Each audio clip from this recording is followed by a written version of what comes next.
Hey everyone, Scott Davenport here. In this video, I want to point out 3 preferences in ON1 Photo RAW that I think you should set up. So let's go into Photo RAW. If you're in the Browse module, down here in the lower left corner, a little gear option, click that, it's going to bring up the preferences.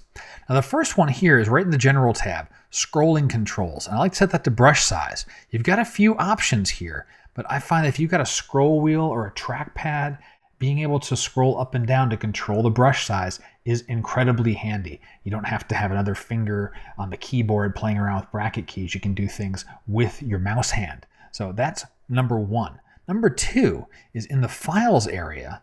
Down here is Save ON1 Sidecar Files.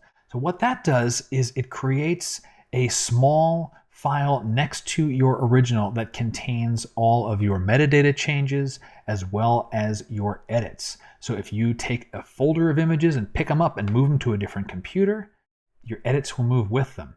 There's also a copy saved in ON1's database, but that's really more with the application on the computer. If you want those to follow the files around, sidecars are a great way to do that.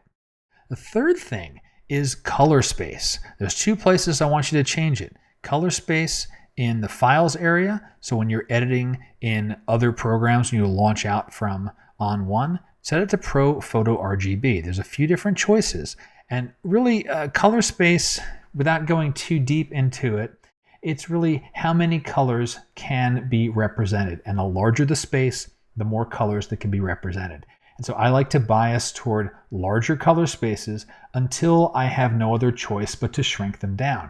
Prophoto Rgb is the largest one we have. So set that here in Files, as well as go ahead and set it in Plugins. If you're doing anything with Adobe products, you also want to set Prophoto Rgb. And I also recommend setting bit depth of 16. Again, it's 16 bits, which means more space, bigger numbers, and be able to represent more colors. Think of like a clear blue sky that may be a deeper blue on one side and it slowly has a gradation to a lighter blue on another side. Being able to represent all those tones of blue, you want a nice wide color space and a good bit depth.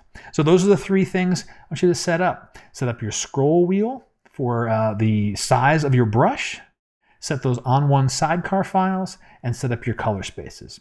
That's it for this video. Thanks very much for watching. My name's Scott Davenport.